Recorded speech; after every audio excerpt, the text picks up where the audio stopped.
Hello student, आपका हमारे YouTube channel पर स्वागत है। दोस्तों, असिस्टेंट प्रोफेसर बॉटनी सब्जेक्ट और बायोलॉजी सब्जेक्ट से टीजीटी पीजीटी की तैयारी करने वाले स्टूडेंट्स के लिए आज हम नया टॉपिक स्टार्ट कर रहे हैं जिसका नाम है प्लांट फैमिली पादप कुल। तो देखिए, पादप कुल के बारे में बात करेंगे। और जो भी स्टूडेंट बायोलॉजी सब्जेक्ट से तैयारी कर रहे हैं, वो चाहे आरपीएससी फर्स्ट ग्रेड है, सेकंड ग्रेड है, यूपी टीजीटी पीजीटी, डीएसएसबी की बायोलॉजी, केबीएस, एनबीएस से जो बायोलॉजी से तैयारी कर रहे हैं, उनके लिए ये जो क्लास है वो इम्पोर्टेंट है। और देखिए, अदर सब्जेक्ट से जो तैयारी करने वाले स्टूडेंट हैं वो भले ही इस क्लास को ना देखें, तो बायोलॉजी वाले स्टूडेंट जो बायोलॉजी सब्जेक्ट से जो तैयारी कर रहे हैं वो इस क्लास को जरूर देखें, उनके लिए बहुत ज़्यादा बेनिफिट मिलेगा। तो आज का जो हमारा टॉपिक है वह है पादप कुल प्लांट फैमिली। तो इनको एक एक करके हम अच्छे से पढ़ेंगे, और एक साथ ये याद नहीं होते, तो धीरे धीरे यदि आप इनको याद करते रहोगे तो वो आसानी से याद हो जाएंगे। और कौन कौन से क्वेश्चन इस पार्ट से पूछे जाते हैं, किस तरह से क्वेश्चन पूछे जाते हैं, उन सभी के बारे में हम चर्चा करेंगे। अभी हम थ्योरी वाला पार्ट पढ़ रहे हैं और बाद में धीरे धीरे हम क्वेश्चंस की तरफ भी बढ़ेंगे। तो क्वेश्चन कौन कौन से आते हैं, कहाँ कहाँ से क्वेश्चन पूछे जाते हैं, कैसे क्वेश्चन पूछे जाते हैं, इन सब के बारे में हम जरूर पढ़ेंगे। तो चलिए, आप प्लांट फैमिली पादप कुल का जो पहला कुल आज हम पढ़ रहे हैं उसका नाम है क्रूसीफेरी। क्या नाम है? क्रूसीफेरी। तो पहले कुल के बारे में हम पढ़ेंगे क्रूसीफेरी। इसी को हम कहते हैं ब्रैसिकेसी, और इसी का जो सामान्य नाम है इसको हम कहते हैं सरसों कुल। देखिए, किसी भी पादप कुल प्लांट फैमिली को पढ़ने के लिए सबसे पहले हम उसका क्लासिफिकेशन, वर्गीकरण पढ़ते हैं। तो यदि हम इसके वर्गीकरण को पढ़ें तो वहां से नॉर्मली कभी कभी क्वेश्चन पूछ ले जाते हैं। क्या क्या क्वेश्चन पूछे जाते हैं, इन सब के बारे में हम चर्चा करेंगे। चलिए आगे हम पढ़ते हैं। अगर हम वर्गीकरण में देखें तो वर्गीकरण में क्रूसीफेरी कुल का जो प्रभाग है वह है फेनेरोगेमिया, यानी कि पुष्पी पादपों के अंतर्गत आता है। सब डिवीजन है एंजियोस्पर्म, यानी कि बीजीय पादपों के अंतर्गत आता है, जिसमें पुष्पों का विकास होता है।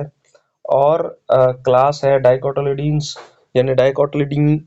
तो डाइकोटिलिडीन मतलब होगा कि द्विबीजपत्री।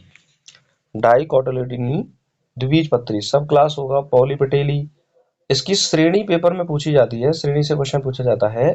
तो क्रूसीफेरी की जो श्रेणी है वह थैलेमी फ्लोरी है, थैलेमी फ्लोरी। गण भी क्वेश्चन में पूछा जाता है पेपर में, गण पैराइटेल्स है, और फैमिली क्या है? क्रूसीफेरी। तो इसके वर्गीकरण को एक बार हम देखें। आप जब भी इस वर्गीकरण को पढ़ें तो एक दो बार रिवाइज जरूर कर लें।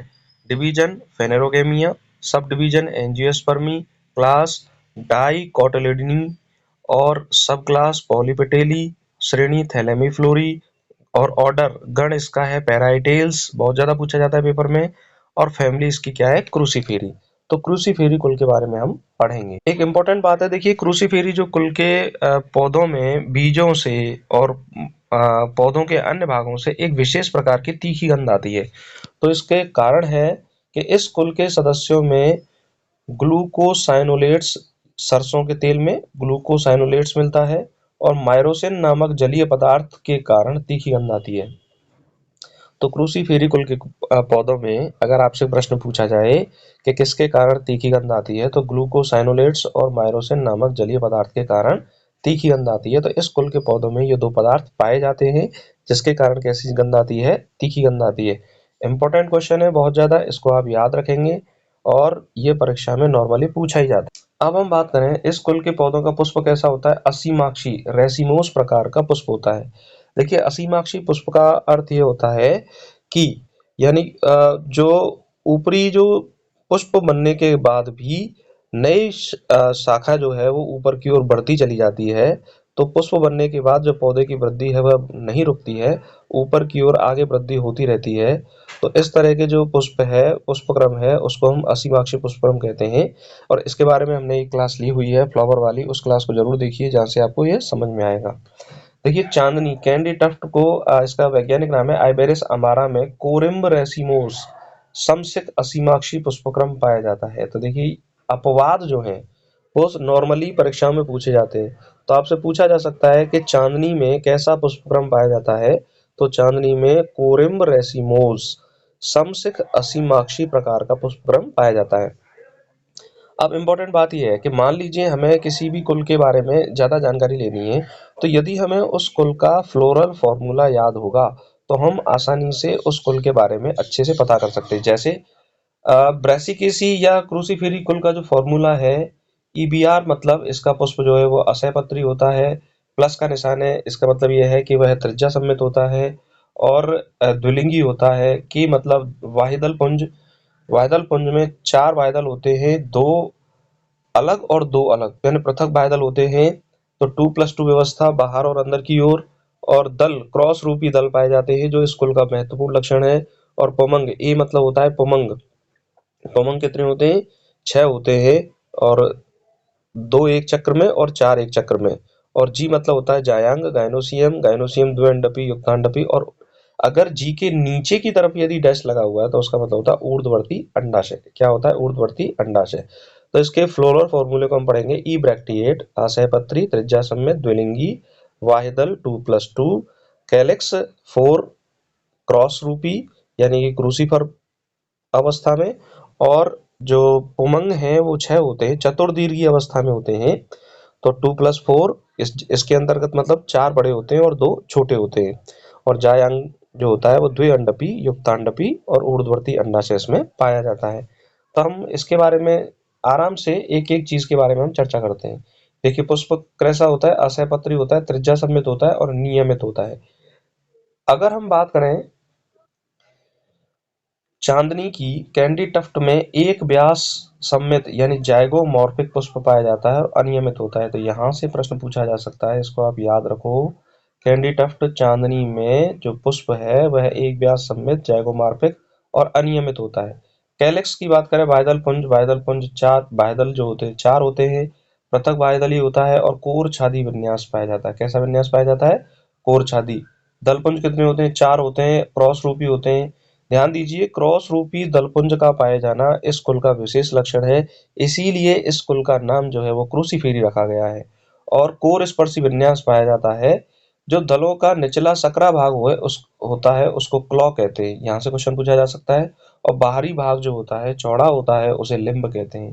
तो निचला जो सकरा भाग होता है उसे क्लॉ कहते हैं, और बाहरी भाग जो होता है जो चौड़ा होता है उसे लिम्ब कहते हैं।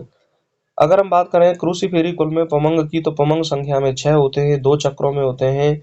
जो 2 छोटे होते हैं बाहरी होते हैं, और 4 बड़े होते हैं अंदर की ओर होते हैं। तो 4 बड़े, तो चतुर्दीर्घी मतलब 4 बड़े चतुर्दीर्घी अवस्था में इनमें दलपुंज पाए जाते हैं। एक इंपॉर्टेंट बात है, कॉनोनस, डाइडिमस और लेपिडियम में केवल 2 पुंकेसर पाए जाते हैं। तो मोस्ट इंपॉर्टेंट है, क्रूसीफेरी कुल के वे कौन से पादप हैं जिनमें 2 पुंकेसर पाए जाते हैं? वह है कोरोनस, डाइडिमस और लेपिडियम में केवल 2 पुंकेसर पाए जाते हैं। और पुंकेसर जो है वो कौन सी अवस्था में होते हैं? चतुर्दीर्घी। तो 4 जो बड़े होते हैं वो अंदर की ओर होते हैं, और 2 छोटे होते हैं वो कैसे होते हैं? बाहर की ओर होते हैं। अब हम बात करें जायांग के बारे में, गायनोसियम के बारे में। गायनोसियम द्विअंडपी, युक्तांडपी, ऊर्ध्ववर्ती अंडाशय पाया जाता है।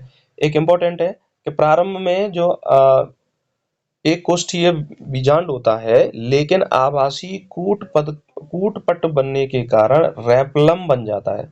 तो ध्यान दीजिए, एक मोस्ट इंपोर्टेंट क्वेश्चन पूछा जाता है कि रेपलम किस कुल में पाया जाता है, किस कुल में बनता है? तो रेपलम बनता है क्रूसीफेरिया ब्रेसिकेसी कुल में बनता है, और जिसके बाद जो अंडाशय है वह कैसा हो जाता है? द्विकोष्ठीय हो जाता है, और इसमें वित्तीय बीजांडन्यास पाया जाता है। कैसा पाया जाता है? वित्तीय बीजांडन्यास पाया जाता है क्रूसीफेरी कुल में। तो ये भी इंपॉर्टेंट है कि वित्तीय बीजांडन्यास इसका भी एक प्रमुख लक्षण है, वित्तीय बीजांडन्यास का पाया जाना। आभासी कूटपट का निर्माण किसमें होता है? क्रूसीफेरी कुल में, जिसके कारण जो जायांग है, अंडाशय है, वो कैसा होता है? द्विकोष्ठीय हो जाता है। और आभासी कूटपट को हम किस नाम से जानते हैं? रेपलम के नाम से जानते हैं। तो ये पेपर में भी क्वेश्चन बहुत ज्यादा पूछा जाता है कि रेपलम किस में पाया जाता है? क्रूसीफेरी कुल में रेपलम पाया जाता है। अगर हम फल की बात करें तो इस कुल का जो प्रमुख लक्षण है वो सिलिक्यूआ फल पाया जाता है। इसमें कौन सा फल पाया जाता है? सिलिक्यूआ फल पाया जाता है। लेकिन इसमें भी अपवाद है जो पेपर में पूछे जाते हैं। लेपिडियम, कैप्सेला, आइबेरिस अमारा और एलिसम में फल सिलिक्यूला प्रकार का पाया जाता है। नॉर्मली इस कुल का जो विशेष लक्षण है, फल किस तरह का मिलता है? सिलिक्यूला प्रकार का मिलता है। लेकिन जो लेपिडियम है, कैप्सेला है, आइबेरिस अमारा है, एलिसम है, इसमें फल जो है वह मिलता है सिलिक्यूला प्रकार का फल पाया जाता है। तो ये भी नोट करने वाली बात है और इम्पोर्टेंट है, इसको आप याद रखो। अब हम बात करते हैं क्रूसीफेरी कुल का जो इकोनॉमिक इंपॉर्टेंस है। देखिए, प्लांट फैमिली में फ्लोरल फॉर्मूला और अपवाद इकोनॉमिक इंपॉर्टेंस बहुत ज्यादा इंपॉर्टेंट होते हैं। तो और उस फैमिली में कोई ऐसी नई बात जो उस फैमिलीज की विशेषता बताती है वह सबसे ज्यादा प्लांट फैमिली में पूछी जाती है। तो जहां से जिस तरह से क्वेश्चन पूछा जाता है हम उसी तरीके से पढ़ रहे हैं। जैसे क्रूसिफेरी कुल के कौन कौन से पौधे हैं जो सजावट के रूप में काम आते हैं? सजावटी पौधे चांदनी, कैंडी टफ्ट को आइबेरिस अमारा कहते हैं। वॉल फ्लावर वॉल फ्लावर को किरेंथस किरी कहते हैं। शेपर्ड पर्स कैप्सेला बर्सा पेस्टोरिस को शेपर्ड पर्स कहते हैं जो सजावट के रूप में काम आता है। और एक मोस्ट इंपॉर्टेंट है, देखिए कैप्सेला बर्सा पेस्टोरिस जो है, कैप्सेला जो है एंजियोस्पर्म के भ्रूण परिवर्तन के अध्ययन हेतु प्रारूपी पादप है। तो ये भी क्वेश्चन पूछा जाता है कि आवृतबीजी पादपों का जो एम्ब्रियोलॉजी हम पढ़ते हैं वो प्रारूपी पादप कौन सा होता है? वह होता है कैप्सेला बर्सा पेस्टोरिस। सोने की टोकरी बास्केट ऑफ गोल्ड किसे कहते हैं? एलिसम सेक्साटाइल को बास्केट ऑफ गोल्ड कहा जाता है। किसको? एलिसम सेक्साटाइल को बास्केट ऑफ गोल्ड कहा जाता है। अब हम बात करें भोजन के रूप में कौन कौन से पौधे उपयोगी हैं। देखिए एक पादप है ब्रेसिका ओलेरेसिया जिसे गोभी कहते हैं। अब इसकी कुछ प्रजातियां हैं जैसे ब्रेसिका ओलेरेसिया कैपिटाटा जिसे पत्ता गोभी या बंद गोभी कहते हैं। इसकी मांसल पत्तियां खाई जाती हैं। क्या खाया जाता है? मांसल पत्तियां। ब्रेसिका ओलेरेसिया बोट्राइटिस इसे फूल गोभी कहते हैं। इसका पुष्पक्रम खाया जाता है। ब्रेसिका ओलेरेसिया इसकी प्रजाति है कोलोरापा। कोलोरापा को गांठ गोभी नॉल कहा जाता है। इसका संघनित तना खाया जाता है। तो इसकी 3 प्रजातियां मुख्य इंपॉर्टेंट है, कैपिटाटा, बोट्रिटिस और कोलोरापा। अगर हम सरसों की बात करें तो सरसों की 2 प्रजातियां हैं, ब्रासिका कैम्पेस्ट्रिस इसे पीली सरसों कहते हैं और ब्रासिका नेपस इसे काली सरसों कहते हैं। तो इसमें क्या होता है कि जब कभी-कभी पेपर में जो क्वेश्चन पूछा जाता है वो पौधे का नाम दे देगा और वैज्ञानिक नाम पूछ लेगा। तो पीली सरसों का नाम होता है ब्रासिका कैम्पेस्ट्रिस और काली सरसों का नाम होता है ब्रासिका नेपस। इसको भी याद रखना बहुत जरूरी है। आगे हम बात करें मूली का वैज्ञानिक नाम होता है रेफिनस सटाइवा में तुर्क रूपी जड़ फ्यूजिफॉर्म रूट खाई जाती है। सलजम टर्निप में ब्रेसिका रापा इसका वैज्ञानिक नाम है ब्रेसिका रापा सलजम का। इसमें कुंभी रूपी जड़ खाई जाती है नेपी फॉर्म रूट। तो ये भी पूछा जाता है कि भाई कुंभी रूपी जड़ किसमें मिलती है? सलजम में मिलती है। और फ्यूजीफॉर्म तर्कु रूपी जो जड़ है वो किसमें मिलती है? मूली में मिलती है। तो ये भी जड़ों के जो एग्जाम्पल हैं पेपर में पूछे जाते हैं। अगर हम बात करें तिलहन के कौन कौन से पादप हैं जिससे तेल प्राप्त किया जाता है, तो पहला है राई। देखिए काली राई को ब्रासिका नाइग्रा कहते हैं, सफेद राई को ब्रासिका एल्बा कहते हैं और देसी राई को ब्रासिका जुन्सिया कहते हैं। तो इनसे तेल निकाला जाता है। सरसों ब्रासिका कैम्पेस्ट्रिस से भी तेल निकाला जाता है और तारामीरा इरुका सटाइवा से भी क्या निकाला जाता है? तेल निकाला जाता है, तारामीरा से भी। तो 3 पौधे हैं राई, सरसों और तारामीरा इस कुल के जिनसे क्या निकाला जाता है? तेल निकाला जाता है। औषधीय पादप मेडिसिनल प्लांट कौन कौन से हैं? हेलिमा का जो वैज्ञानिक नाम है लेपिडियम सेटाइवम। इसके बीज यकृत रोग में लाभकारी हैं। खूब कला बनारसी राई का वैज्ञानिक नाम है सिसिम्ब्रियम इरियो। इसकी पत्तियां स्कर्वी रोग में उपयोगी हैं। तरहा नेस्टरसियम इंडिका इसके बीजों का उपयोग अस्थमा में किया जाता है। तरहा के जो बीजों का उपयोग है वह अस्थमा में करते हैं। तारामीरा इरुका सटाइवा इसके तेल का उपयोग जलने में और घावों को भरने में किया जाता है। तो तारामीरा तो हेलिमा जो है इसके बीज यकृत रोग में लाभकारी हैं और खूब कला जो जिसे हम कहते हैं उसके स्कर्वी रोग में लाभकारी है। और नेस्टरसियम इंडिका जो है उसके बीजों का उपयोग हम अस्थमा में करते हैं। तारामीरा के तेल का उपयोग हम जलने और घाव के रूप में। और वॉल फ्लावर किरेंथस किरी के बीजों का उपयोग बुखार, खांसी, लकवा में किया जाता है। और चांदनी आइबेरिस अमारा जो है वो गठिया के रोग में क्या है? लाभकारी है। तो इस तरह से इस कुल के कुछ महत्वपूर्ण पादप हैं जो इम्पोर्टेंट हैं मेडिसिनल प्लांट के तौर पर। तो इस कुल के जो जितने भी महत्वपूर्ण इंपॉर्टेंट पॉइंट थे और जितने भी महत्वपूर्ण कैरेक्टर हैं और सभी प्लांटों के बारे में हमने चर्चा की, आशा करता हूँ आपको ये समझ में आई होगी। और बायोलॉजी से तैयारी करने वाले स्टूडेंट इस चैनल को पहली बार देख रहे हैं तो इस चैनल को जरूर सब्सक्राइब करें। और हम आगे भी प्लांट फैमिली के अन्य कुलों के बारे में धीरे धीरे चर्चा करते रहेंगे और एक एक करके पढ़ेंगे तो हम आसानी से इनको याद कर लेंगे। एक साथ कभी भी याद नहीं होते क्योंकि हम एक फ्लावर फॉर्मूला याद रखेंगे और दूसरा हम भूलेंगे। तो एक साथ पढ़ने की बजाय अगर हम टुकड़ों में पढ़ें तो वो ज़्यादा बेटर रहेगा। और इसी के साथ मैं कहना चाहूँगा कि बायोलॉजी सब्जेक्ट की ये क्लास जो है वो कैसी लगी कमेंट करके ज़रूर बताएं। आपको कोई क्वेश्चन हो तो ज़रूर पूछें। नमस्कार, धन्यवाद।